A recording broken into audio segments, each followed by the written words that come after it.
For over 50 years, the British Touring Car Championship has been one of the world's most popular motorsport series. This is the story of the legendary drivers, the legendary cars, and the legendary moments that have made it such a success. The man's an animal. This is Touring Car Legends.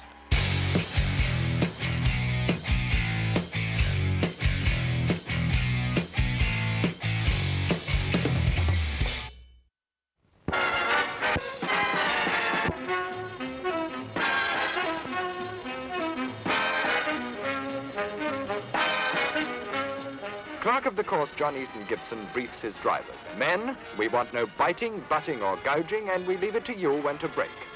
Now come out of your corners fighting.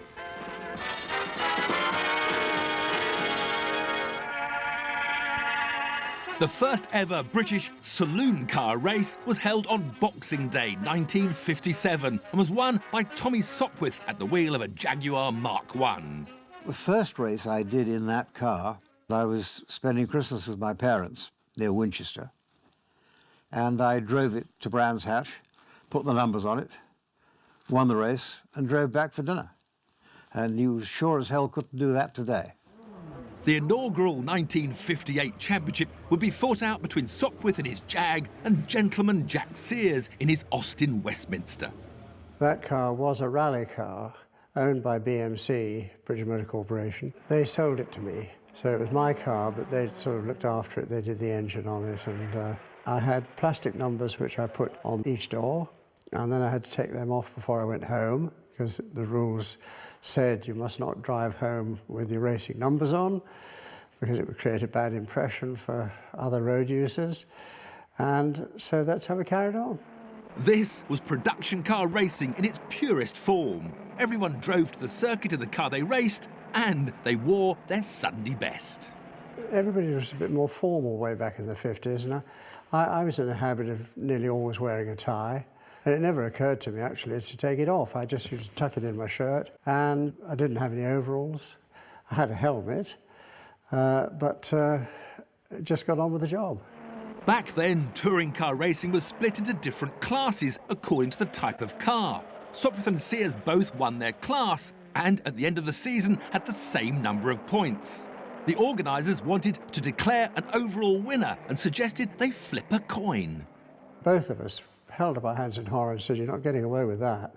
We haven't raced all year to spin a coin to decide who's the winner. You've got to think of something else." The solution was a head-to-head shootout at Brands Hatch. Tommy Sopwith and Jack Sears were each given an identical 1.5 Riley and told to get on with it. 2 5-lap races all to themselves, changing cars in between to make it all fair and above board, with the winner decided on aggregate times. And off they went on their needle match, with their rain tumbling down. Sopwith kept his lights on for identification purposes. Tommy had the headlights on, I had them off, that's right. See how wet it was.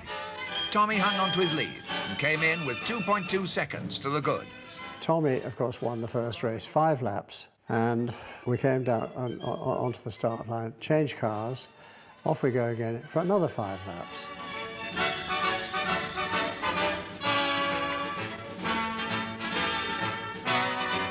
Not far to go now, but if it gets any darker, they're going to need radar. It's fantastic watching this. Brings back all the old memories. Lovely wallow in nostalgia. I love the music they played at that time.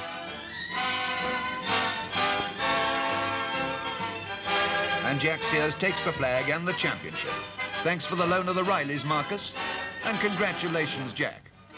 Finally, the checkered flag went out because I was looking in my mirror to see whether the gap for me in the second race was bigger than the gap he had created in the first race. They added the 2 race times together, and I won the championship by 1.6 seconds. That was how they decided the tiebreaker. Well, looking back on it, I mean, I must have been a half-wit to agree to drive BMC cars against the #1 BMC driver. Obviously, if I had the same choice with the advantage of hindsight, I would think up a different solution. But as it was, I got beat, and that was that. Be seeing you, and goodbye for now.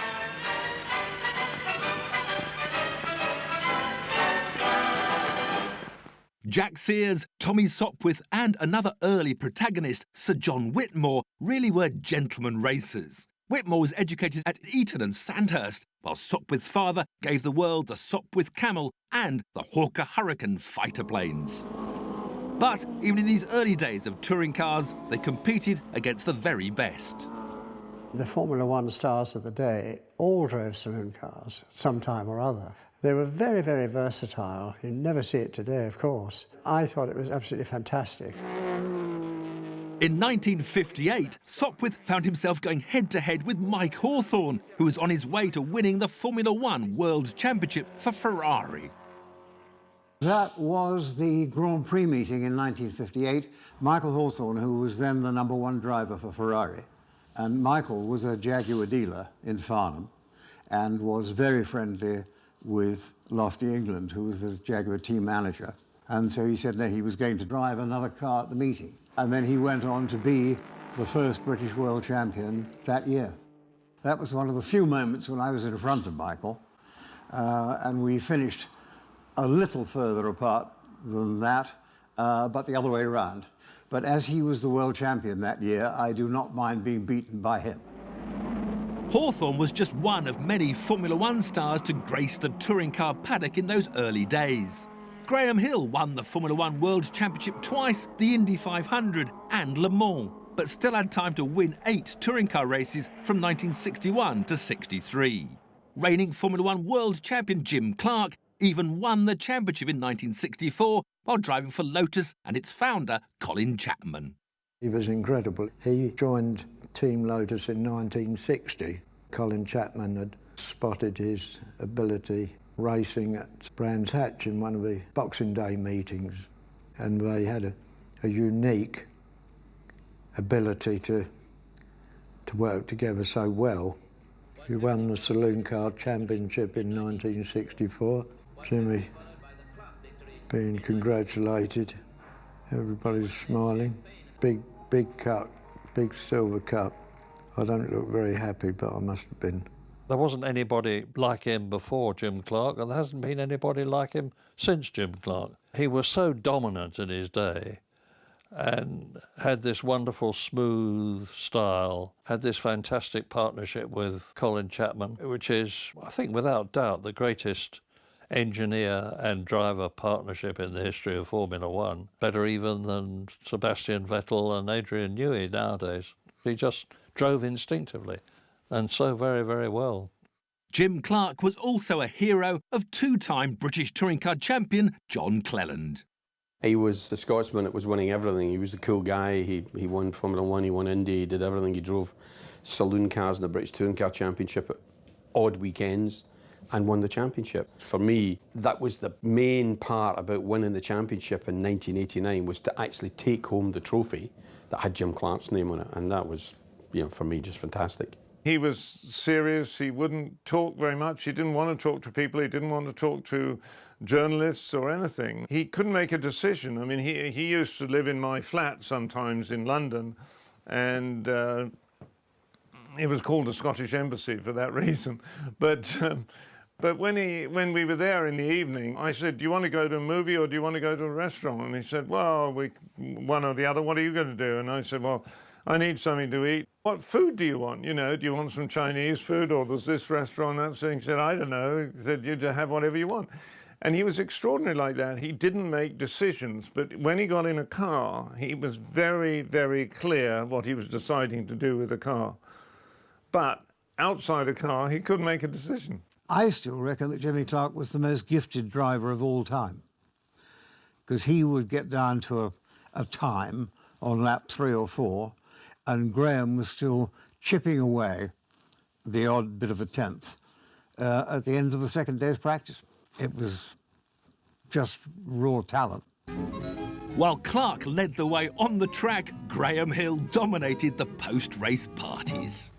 Fun character, absolute fun character. Totally self-made racing driver, of course. He came from nowhere, he was a mechanic, and he made a career out of motor racing, and he was brilliant. He would fool people, you know, he would lead people up a garden path sort of thing and do funny things sometimes and that sort of thing. And he was not a usual person in that way. But I mean, I actually felt that a lot of racing people in those days were not very usual people because they were crazy to go racing in the first place. Graham was elected the after-dinner Speaker of the Year by the Toastmasters Association. And you can't get a higher compliment than that. I mean, he was a hellishly funny man. I regarded it as a complete boost for saloon car racing, that these Formula One aces were in there dicing against us. Sometimes I was able to beat them, sometimes I wasn't, but it was jolly good fun trying. And Formula One drivers were not the only celebrities to be found in a touring car. The series even attracted the interest of a young Hollywood actor. The early success of touring car racing saw the paddocks packed with some of the world's leading Grand Prix drivers and even Hollywood celebrities. Sir John Whitmore, having already won the 1961 championship with a race to spare, handed over the reins to his American movie star friend, Steve McQueen. He and I met riding motorcycles. He was very keen on cars and motorcycles, and I had motorcycles at that sort of time, and we talked a lot about it. And when it was coming up to the last race, I said to Steve, why don't you drive my car? Because I don't need to drive at Brands Hatch. And he said, yeah, I'll do that. He was a very good driver. I mean, he was extraordinary on a motorcycle as well. And he did very well. He was an extraordinary person. We did a lot of crazy things together, that funny things that you shouldn't do and get away with. With the 60s in full swing, touring car racing enjoyed its first golden age. Steve Neal is now the team principal of the Honda Yuasa touring car team and the father of triple champion Matt. But in the early 60s, he was a promising young racer living the dream. It was a fun time, really. There was a sort of atmosphere about the place. It was electric, the 60s. Everybody was making money. There was no recessions or people weren't being laid off or anything. There was nothing going on that was bad. And it all added to that fun. The Beatles and the Carnaby Street and all of that was brilliant. For Neil and many of his contemporaries, there was only one choice of car for the budding racer. And the Mini was absolutely the ideal car. Right place, right time. The cars were very basic, as you can imagine. They weren't anything dramatic and technically advanced at all. With a Mini, you'd drop it down on its bump stops and go and drive it, was the philosophy. Now, for those of you who are new to Mini racing, we should point out that it is a tradition amongst the drivers that somebody should spin on the first lap, if possible, at the narrowest part of the course. In the early days, we didn't even have roll cages. In fact, we didn't even have seatbelts to start with. It was, you had a fiberglass bucket which you sat on or in. It depends how lucky you were. And it was probably homemade, and it would wobble around. And you just had to hang on to the steering wheel. And this notion of little steering wheels to steer them, because you got no power steering, so the thing was solidly on the ground. So you had the biggest possible steering wheel you could get on it, and you'd sit as close as possible and wrestle it round the corners. It was very crude, very crude. Another Mini, number 77, shows the right way to take a bend. And the wrong way.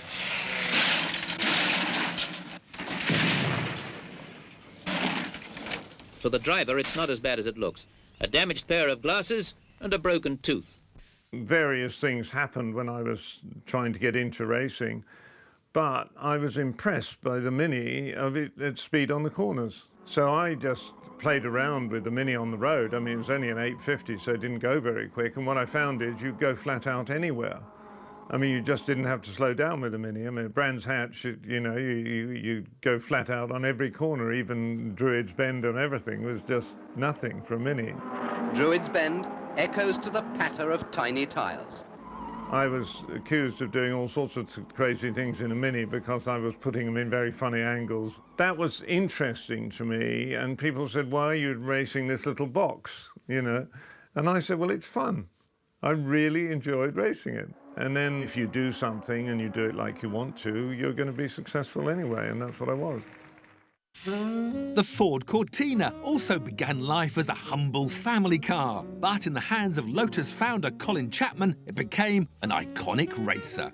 In a special factory just north of London, an even more powerful version of the car is developed.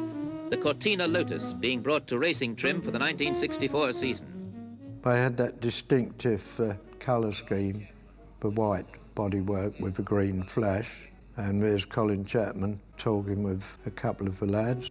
Colin Chapman, Wizard of Lotus, is always available to advise and check the work of his experts. Colin Chapman was very much involved in the running of the race team. That was his passion. The men who build the Cortina mark with pride that their car has won more races and rallies than any other saloon car ever before. We used to come regularly up to Snetterton and drive them on the road, and that was all good fun because the mechanics used to drive them up and back, and the A11 then was quiet. You could get up to 100 mile an hour in a Cortina, no trouble at all. Brands hatch again on the English bank holiday in August. A battle royal to be fought for the British Saloon Car Championship. Jim Clark in Cortina 146 has 6 victories already in the bag and raring to go for that vital number 7. Never has a car and driver been so well placed for this championship so early in the season. Here was a front-running Formula One team with arguably the greatest driver of all time tackling the British Touring Car Championship. Not until the Super Touring era of the 1990s and the arrival of Williams-Renault will we see its like again. 3 Cortinas flash over the line, and Jim Clark's lead gives him his 7th victory in 7 consecutive meetings. The British Saloon Car Championship, won for Ford by Jack Sears in 1963 when the Cortina first turned out for this event, was happily followed by the Clark victory in 1964. Jimmy Clark was famous for his driving of the Cortinas, and he could get them up on 2 wheels. And, you know, the commentators enjoyed all this, and the crowds. That whole Lotus Cortina thing with the 3 wheels, you know, at Brands Hatch down at the bottom bend with the wheel up, and Silverstone on the Grand Prix track again, just wagging a front wheel. That was something that, you know, about touring car racing, about racing saloon cars. And for me, that was really why I got involved in it. Jimmy Clark used to say it's fun to drive them. If you're enjoying what you're doing, you're going to put on a good show. And it was very friendly as well. The racing was competitive, but at the same time you could go and talk to the boys with the Galaxies and the Mini boys, and you know, we were all in it together. One of the few men capable of taking the fight to Clark in '64 was Jack Sears, who, by the time he won the title for a 2nd time in 1963, had swapped his Austin Westminster for a Ford Galaxy. What the American bruiser lacked in finesse, it made up for in brute horsepower. And it still has a place in Sears's garage. I derived just as much satisfaction and just as much excitement from winning the championship the 2nd time with this Galaxy, because nobody thought I could do it. When it first came over, everybody gave each other a dig and said, well, the wheels will come off, it'd be a hell of a handful to corner. But it did handle well, and the wheels didn't come off. So it surprised everybody, including me. A V8, 450 horsepower, 7-litre engine. That's the powerhouse of the car. Snetterton, we might possibly have been just about touched 160, but probably nearer 155. The difference between the standard car and the NASCAR race cars, this front mudguard's all fiberglass, aluminium front bumpers. The seats you see here were standard seats for the car. We were not allowed to put in bucket seats, and these seats are the actual seats that I used in '63. The competition dashboard here is all competition instruments, not, of course, standard instruments. The steering wheel is standard. That was the normal steering wheel for this car. And it was required under the rules and regulations to have a fire extinguisher. And that little fire extinguisher down there qualified. I don't think it would have done too much good, but nevertheless, we did carry a fire extinguisher. It was an exciting time, but one laced with danger. In 1968, Jim Clark was killed in a Formula 2 car, racing for Lotus at Hockenheim. Steve Neal recalls the effect it had on the touring car regulars. The great catastrophe that took place really in my 60s years was the death of Jim Clark. I think that hit everybody because he was such a nice guy. He was Mr. Nice Guy of motor racing. And the shock it was never going to happen to you, and it was never going to happen to Jim Clark. And the fact that it happened to Jim Clark made us all think about our own vulnerability. The death of Jim Clark was something like the death of President Kennedy. Anybody who was alive at the time can tell you where they were when they heard that President Kennedy had been assassinated. And equally, people can tell you where they were when they heard of the death of Jim Clark. I was always shocked at the number of people who either had serious injuries and they were limping or whatever it was, and they would forever, and the people who had actually died. You know, I was just shocked. I'd got into racing in the first place rather because I wanted to prove myself to myself. And then I felt I could do something. Well, why go on and kill yourself? Why not quit when you're still okay, you know? That's what I really thought. I didn't want to go on doing it. As the 60s rolled into the 70s, an Aussie came to the fore. Frank Gardner had raced in Formula One, but was most comfortable in a saloon car, winning back-to-back championships for Ford in '67 and '68 before winning again in 1973 while driving a Chevrolet Camaro. Well, Frank had the most wonderful sense of humour. He made me laugh all the time, and he made everyone laugh because he spoke in a peculiar way. But he said the most amazing things. I mean, he was just a very different sort of human being. You can visualise the bone-shattering ride that a thing like this gives. You know, it shakes all the buttons off your overalls. I suppose that's why they invented zippers. I really enjoyed driving with him because we always had a lot of laughs, you know. And, you know, always when something would happen in a race, he would always have a joke to make afterwards, you know. It was always funny. And I really enjoyed Frank Gardner. He was a lovely guy. For all Gardner's success, touring car racing was still a class war. Bill McGovern wasn't winning races outright, but his Hillman Imp took him to 3 successive championships from 1970 to 72. I think the Hillman Imp was an amazing, iconic car. The car was so superior to anything else on the track. George Bevan used to build the engines on the kitchen table in his house. He was an absolutely brilliant engineer. 10,000 revs in every gear. The handling and the gearbox, the gear ratios, everything else was so advanced, so highly tuned that I wasn't doing a lot of dicing. I was going out there at a measured pace to amass the points. The early 1970s also marked the arrival of a man who would go on to win 60 races and be a pivotal figure in the championship for the next 20 years, Andy Rouse. A brilliant engineer, Rouse worked for Broadspeed, the team responsible for his Triumph Dolomite. I was an engineer primarily because I worked at Broadspeed on the shop floor and eventually became a manager of the racing department, but I raced the cars and did all the test driving as well. So, you know, I was quite well involved, and, you know, it was something that I could do that not many other people could do, and that, you know, that ability stood me in good stead right through my career. The Dolomite was a tricky car to drive, really. It was good in the fact that it was the only car on the grid with a 16-valve 2-litre engine, so the engine was quite good. But the car itself was fairly basic, really, because the rear axle was held in with a rubber band, so that was a bit of a difficulty, and it had no brakes. It had small, solid discs, and so it wasn't a performance car as such. But with a bit of engineering, a few clever tweaks, we managed to get it to go quite well. Good enough to win the Touring Car Championship in 1975. Rouse was part of a new breed of racer who saw it less as a gentlemanly pursuit and more as a professional career. My focus was on engineering, so I worked hard, long hours, and you know, I was pretty fit and healthy anyway, so driving the car wasn't a difficulty at all, really.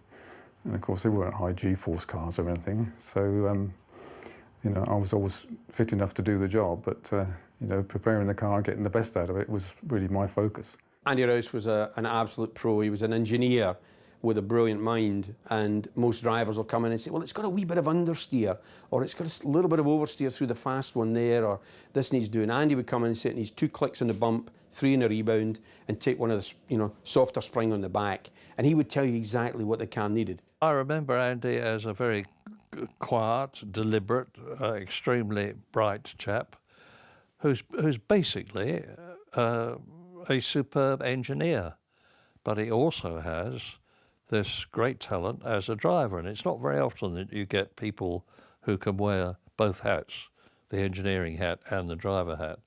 His meticulous attention to detail was already much in evidence. Rouse even designed and built his very own fitness machine. So this is a machine that I devised to get my fitness up, my arm strength and hand strength. So you just sit here and watch your TV and just keep doing this for about half an hour each way. I mean, it's efficient in the fact it builds your arms, your shoulders, your hands, your grip, and your thumbs all in one go. So it saves going down the gym for hours doing lots of different machines. These days, fitness is a big thing in racing, but it probably wasn't in those days, but the cars were quite heavy and hot to drive, so you needed to be fit. When I exercise on this machine, I'll be wearing loads of clothes, my racing suit and jumpers and all sorts, so you get really hot. But Rouse's commitment contrasted sharply with another of touring cars' great characters, Gordon Spice. I never went to a gym in my life. There was never any question of going running or going to the gym to get fit. Away they go in superb style up to the first right-hander. Spice had first entered the Touring Car Championship in the 1960s at the wheel of a Mini. Gordon Spice nearly loses it. Gordon Spice really is driving absolutely on the edge now. Just overdid it a bit too much. If Sears and Sopwith had been gentlemen racers, then Spice was very much a player, in tune with the spirit of the 1970s. It was the swinging 60s, which went on into the 70s. People had a much more relaxed attitude towards relationships in those days, and certainly we took advantage of it. There was a good camaraderie between the racers in the 70s. The competition was intense, but no, we had some good parties. And yes, we used to drink far too much, most evenings. And I used to make the excuse I need to sleep well the night before a race. But then they started talking about bringing breathalyzers onto the grid, which was quite a good reason to give up saloon cars. Even his trademark Griffin helmet had a dual purpose. It was a fairly revolutionary helmet at the time, with a big opening for safety features, we said, but actually it was said you could smoke a cigarette without taking your helmet off. And they were very, very popular at the time. We sold them all over the world. Gordon always amused us because he always had a cigarette in the car. He'd be sitting on the grid smoking a cigarette, and as soon as the race had finished, the flag had dropped, he'd be lighting up a cigarette on the way around the slowing down lap. For the 1980 season, Spice invited Rouse to join him in a Ford Capri Dream Team. Yeah, there was lots of Capris. For a while in the championship, there was big American V8s with Stuart Graham and some of those really big cars, but when the rules changed and the championship reverted back to, I think, a 3-litre maximum, then the Capri became the car to have. Those were really good days, lots of great racing. I can remember my dad taking me to Alton Park and queuing up behind the pits to get autographs of all the guys. There was Stuart Graham there, Jerry Marshall, Gordon Spice, all in the Capris. And it was fantastic. I just loved it. I loved the part of it. And I was stood on the banks watching with everybody else and got my autograph book, which I've still got to this day. Gordon Spice will have to call upon all his vast experience of motor racing in order to win this race. And I remember I won 27 races in a Capri, and that was a record at the time. They were delightful cars to drive, very easy. You could get them at ridiculous angles. It didn't help the lap time. You had to try and be neat with them. That was what we spent our time on, setting them up so they were easy. Because easy cars give you confidence, and it's all a matter of confidence how fast you go into a corner. They were absolutely idiot-proof, as far as I'm concerned. We wait for the lights to change. There they go, and it's a very good start for Gordon Spice. And Vince Woodman goes with him. Andy Rouse is going well. But see, the two Rovers are also there. In fact, how can all these cars go through cops on the first lap? Teammates Spice and Rouse would have many close battles throughout a dominant season. And all the time, this battle now between the two team cars really seems to be set for a proper cliffhanger. It's still Andy Rouse, but Spice is worrying every inch of the road. Look at the dent in the door. Have they had contact between them, we wonder? On the straight, into the braking area. This time, I think he's made it. Yes, he has on the inside. Gordon Spice leads the race then. Andy Rouse in second place. I had a contract with Ford. I ran a two-car team, and I tried to get the best drivers to fill the second slot. And I was lucky enough to get Andy a couple of years. And here, Andy Rouse looks as though he's going to try and go through on the inside. He does. He's on the inside at Old Hall. Always a difficult manoeuvre. And so it's a tremendous battle between the Gordon Spice Racing Capris. Down into Knickerbrook once more. Spice is right in behind Andy Rouse. He's not going to let this one go. But it's Rouse who leads through Knickerbrook and up over Clay Hill once more as he's just ahead of his teammate Gordon Spice. Across the line once more. Which of the two Gordon Spice Capris is it this time? It's Gordon Spice back into the lead, just ahead of Andy Rouse. And it's a race win, a 1-2 for Gordon Spice Racing. We thought that it was going to be a dash for the line, and there was a time when I think he actually touched you going through Knickerbrook. Could be. He's never very far away, that's for sure.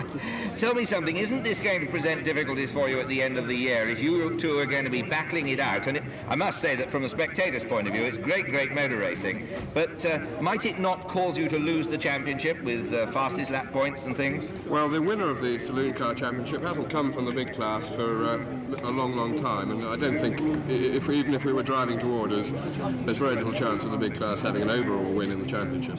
There was a competition in the team for the win. There was never any team orders. Here we are at Mallory Park. There's quite a good grid of cars there, Capris mainly. The race, and there they go. Gordon Spice gets a very good start. Andy Rouse is going with him, but so is Vince Woodman. And as they come through Devil's Elbow this time, they're very close together. I won the race there, but Gordon wouldn't have been too keen on that, even though he finished second. He was the team leader after all. And coming up to take the checkered flag, Andy Rouse from Gordon Spice in second place. Not only did you win the race, but you also established a new lap record, so that gives you an additional point. And I think that the whole question of the championship now comes into question, doesn't it? Because if it's no holds barred in the Gordon Spice team, then it could cost you the championship in theory, couldn't it? Well, maybe it will, but it'll be an interesting situation that's going to develop during the season. There were no team orders to start with until I'd beaten Gordon about 3 times. And then I had a letter in the post, which changed what we could do a little bit. It was to the effect that you don't beat the team leader. It was Gordon's team and he had to win. So after that, I was a support driver. But we still had a great time, won lots of races. While Spice's battles with Andy Rouse were generally good-natured, his relationship with a canny Scottish driver, Tom Walkinshaw, was anything but. There's no secret about it. We were long-lost enemies. We fought like Kilkenny cats. By the late 1970s, the gentleman drivers were being replaced by players, and few played harder than Tom Walkinshaw. He would be a key figure in the British Touring Car Championship on and off until the late 1990s. But it was as a driver that he first made his name. His battles with Gordon Spice were legendary for all the wrong reasons. There's no secret about it. We were long-lost enemies, and we actually we fought like Kilkenny cats. Tom and I did not see eye to eye. We respected each other, but we didn't agree with each other. There was one race at Brands Hatch where we were both on the last race of the season. Tom had to win the race, and I had to come 4th or better to win the class for the year. And we had what was best be described as banger racing, and reports coming in from every corner on the circuit that saying these 2 lunatics are out there hitting each other. And at the end of the race, I think we came last and won but last, but Tom hadn't won anyway. And the clerk of the course called us to heel.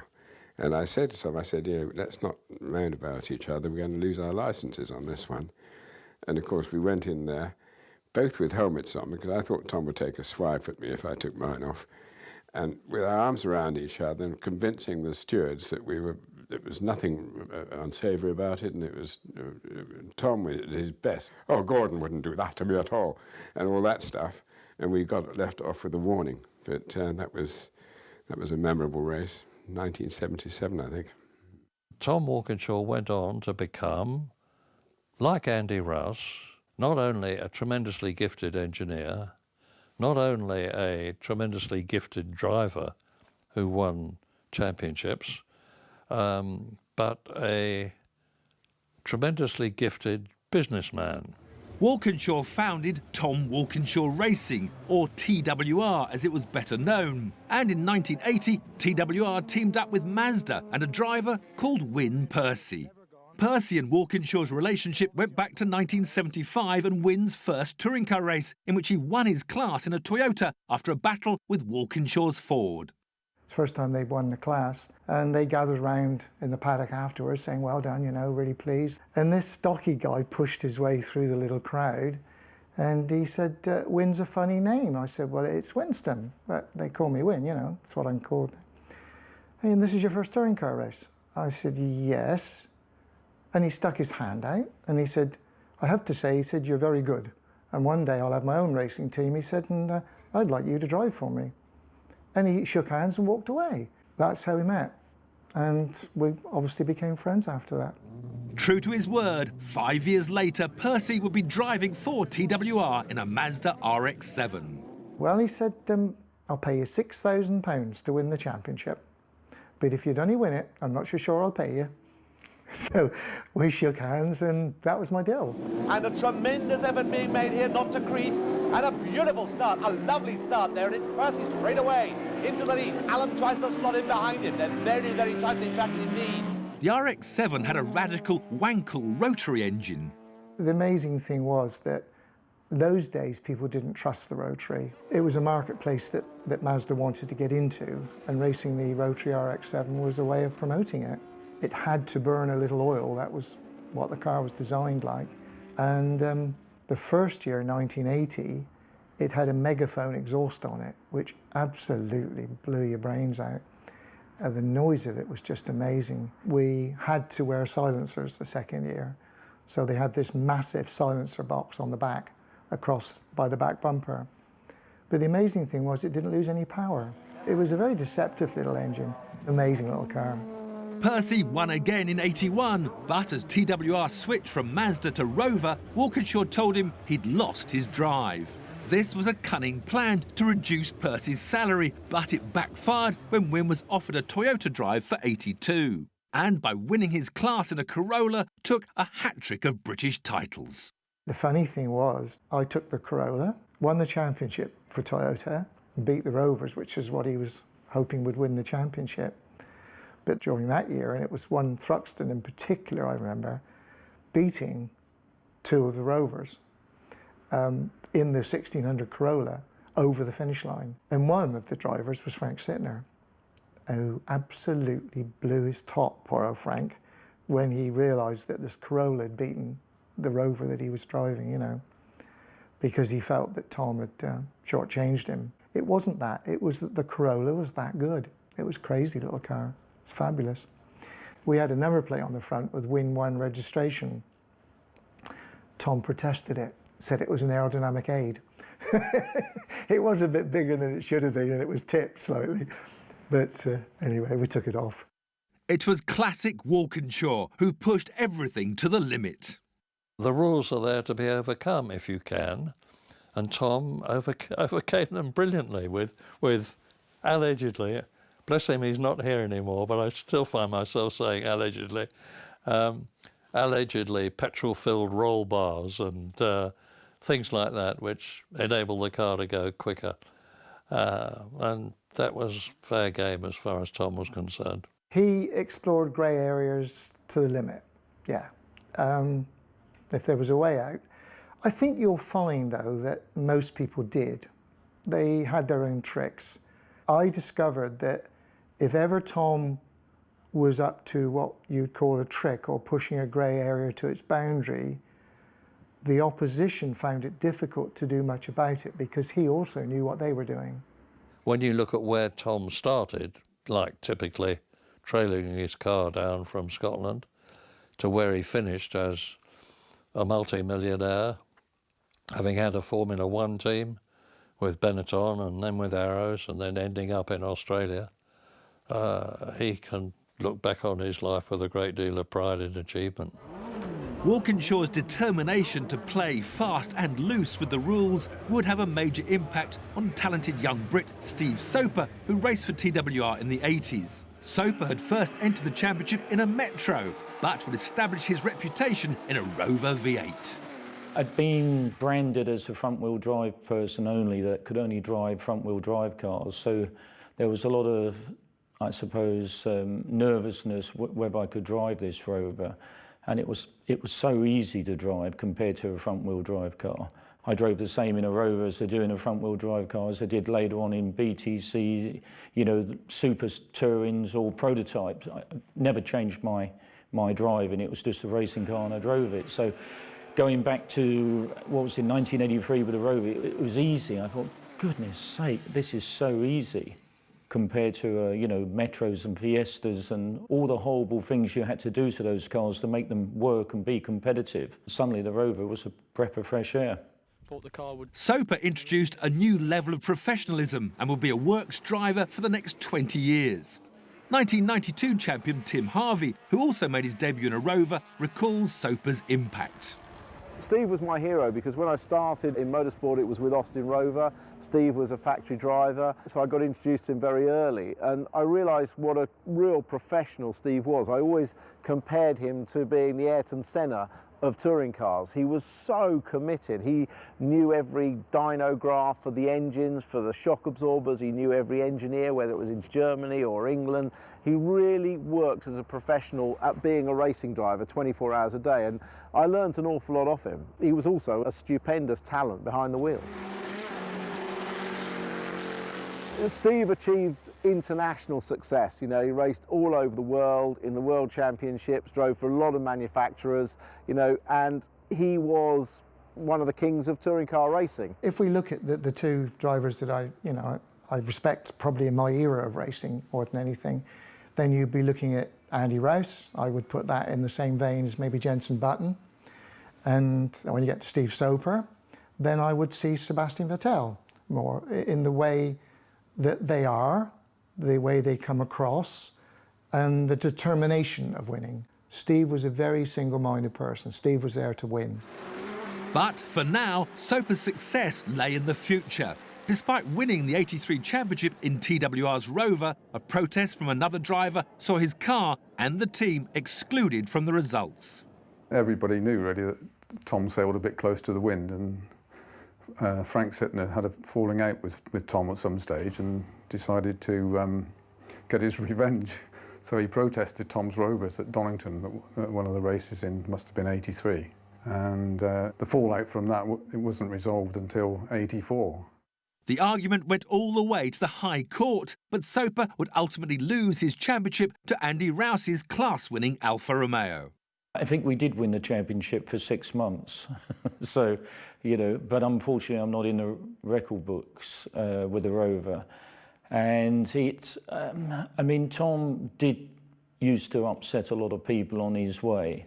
And he certainly rubbed the scrutineer's nose in it and a few times over that year and previous years. And I think they were out to prove a point with him, and we lost, I think 6 months later in a High Court, we lost the championship because it had hydraulic tappets in the engine, and I think they'd been modified so that they could be adjusted, not a far quicker, easier way. Didn't enhance the performance, but as far as the rule book were concerned, the car didn't comply. They fought and fought and fought it, and we lost. So that championship flew away 6 months later. Once you've stopped and you look back, yes, it would have been nice to have been in the record books. At the time, I couldn't care less. In 1984, Walkinshaw wasn't just losing in the High Court, his team was also being beaten on the track by Andy Rouse in a rival Rover. It was a bit ironic, really, because in '84, the year that it was finally resolved, I was driving a Rover against Tom Walkinshaw's Rovers and beating them. Halfway through the season, I think I'd won more races in Rovers than they had. And so they retired. So it looked quite bad on them because they were, not only did they get disqualified for cheating, but they were getting beaten as well. We went on to win the class of the championship that year with the Rover. It would be Rover's final championship success. A new era was about to begin with the launch of the revolutionary Ford Sierra. Next time on Touring Car Legends, mainstream TV brings touring car racing to the masses. Steve Soper's BMW meets John Clennan's Vauxhall, and Formula One world champion Nigel Mansell makes a cameo appearance with dramatic results.